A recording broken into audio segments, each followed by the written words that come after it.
Welcome students, the second session of the poem A Thing of Beauty by John Keats.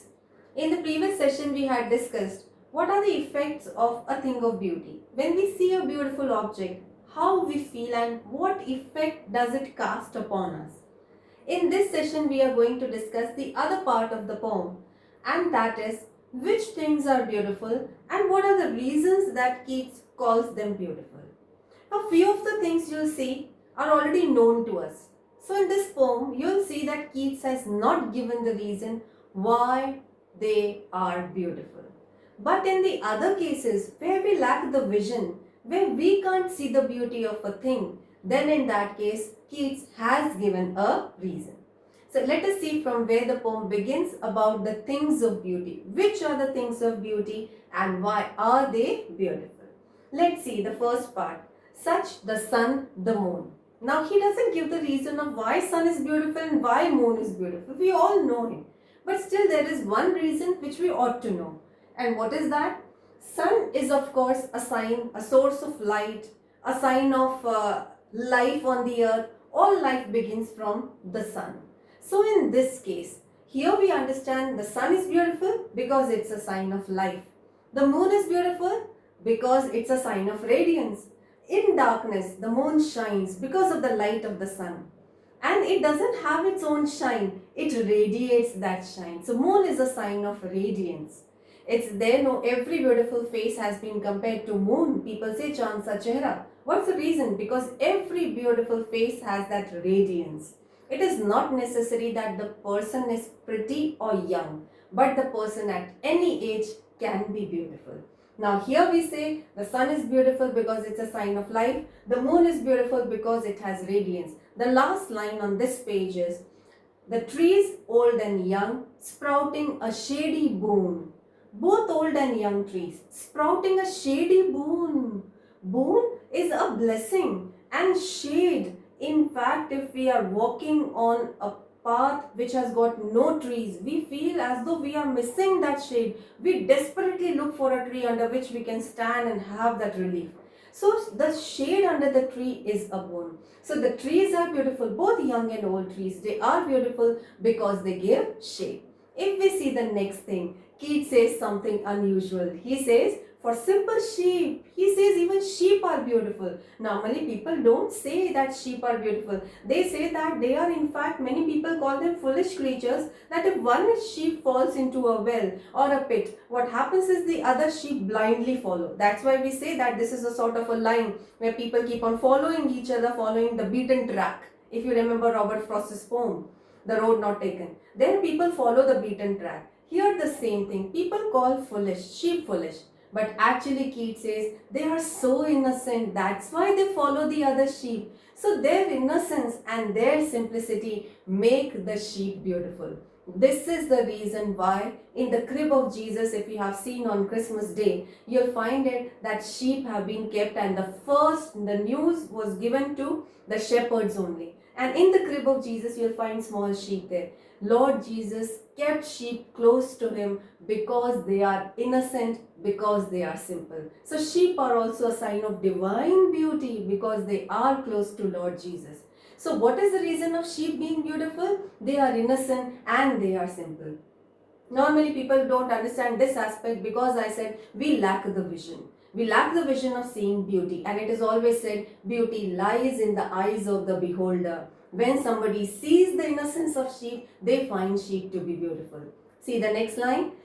Such the daffodils. Such the daffodils, that means the reason of sheep being beautiful is simplicity. Daffodils are also beautiful because of the same reason, simplicity. Wordsworth saw a complete field of daffodils and he said 10,000 I saw at a glance in his famous poem The Daffodils, and he said my heart there dances with the daffodils. They are very simple flowers, the cream color flowers with a yellow tinge in between. People hardly call them beautiful. But Wordsworth and Keats saw that beauty in daffodils. They say in spite of their simplicity, they are beautiful. Or I should say because of their simplicity, they are beautiful. So sheep are beautiful and daffodils are beautiful because of the same reason.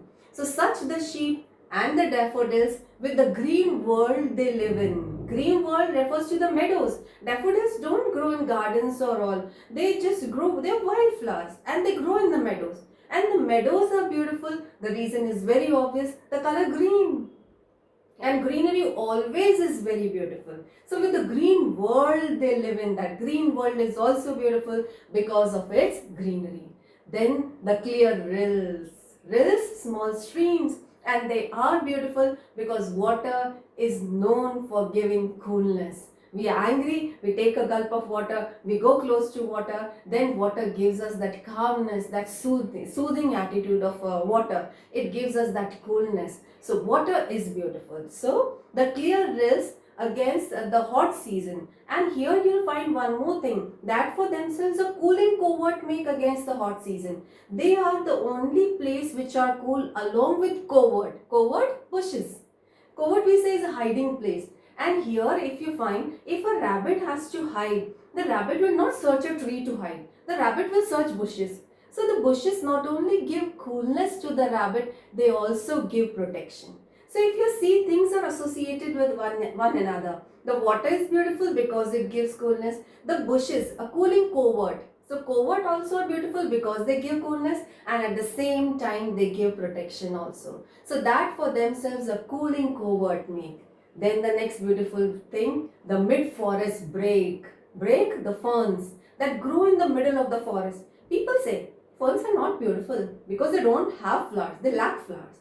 But if you find and look carefully, you'll find as the bushes of the ferns are there, you'll find in between there are small roses that grow, and those roses are the musk roses. And these roses are so tender stems that they can't stand on their own. So they grow between the ferns. So what do ferns give them? Ferns give them support. And that's why these musk roses are able to stand. And in turn, these musk roses add to the beauty of the ferns because they are just like sprinkled in between the ferns. Here all the ferns are growing, you'll find in between the musk roses are growing. So ferns give support to the musk roses. Musk roses, they add to the beauty because for this Keats doesn't have to give the reason. Flowers are indeed beautiful because of their fragrance and because of their color. And these are musk roses. They have a very good smell of musk, which is one of the costliest perfume people say. So here we find that roses are beautiful. The reason is not given by Keats because they have their fragrance, because they have their color. So for a quick revision, he says sun is a sign of life. Moon is a sign of radiance. Trees are beautiful because they give shade. Sheep are beautiful because of their simplicity, and that's why they have been called as they are divinely beautiful. Then daffodils because of their simplicity, the meadows because of their greenery, then the streams because of the coolness, then covert, that is the bushes, because they give coolness as well as protection, then ferns because they give support, and musk roses because of their color and fragrance. And now Keats is about to tell us something very unusual, and he says death is beautiful. People never say death is beautiful. Actually, it is that dark aspect of everybody's life where people say it comes and takes away our near and dear ones from us. We never call death to be beautiful. But Keats says death is beautiful, but not death of normal people or ordinary people, I should say. Death of soldiers and martyrs. The reason? Their death motivates us to live a life like them. If I ask any ordinary person, any common person, I say, father's name, everybody would be able to tell. Grandfather's name, everybody would be able to tell. But the minute we move to great-grandfather or great-great-grandfathers, they'll fumble. They'll not be able to take the name out. That means we never know beyond 4 generations, whose generation are we carrying on. So what is the guarantee after 4 generations somebody would remember us? Unless we do something because of which our name is recorded in history. And what is that? To die, to sacrifice for the country, to die for somebody else. And that is why the soldiers and martyrs, their names have been recorded in history. Their death is a thing of beauty. Why?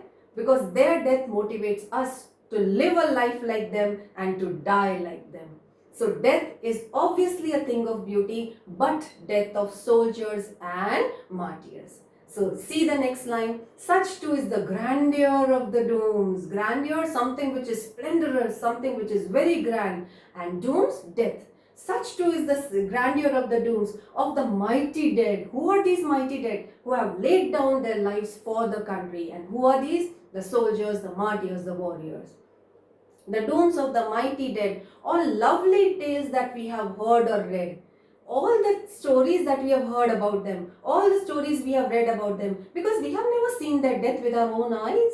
We've only heard a soldier dies like this. We've only read a soldier dies like this. All lovely tales. Why the tales have been called lovely? Because they have been associated with death. If death is beautiful, the story associated with death also will become beautiful. So all lovely tales that we have heard or read, an endless fountain of immortal drink pouring unto us from heaven's spring. What is this endless fountain? Endless, which has got no end, no boundaries. Endless fountain of immortal drink. What is this immortal drink? Something which will make our life immortal. In Hindi we say it's Amrit. And what is this Amrit? All things of beauty. Because what are the things of beauty doing? They are motivating us to live. So if they are motivating us to live, whenever we wish to end our life, a thing of beauty comes, removes the sadness, we are motivated to live again. What work is it doing? It is doing the work of an immortal drink. Immortal drink, it prolongs our life. And what are things of beauty? The last very beautiful lines. What are these? An endless fountain of immortal drink pouring unto us from heaven's brink. Brink, edge. Pouring unto us, upon us. Things of beauty are gifts of heaven. From where are they showered? They are showered from the heaven. They are gifts. They are those blessings which are showered upon us. They are present all around us. What mistake Endymion made?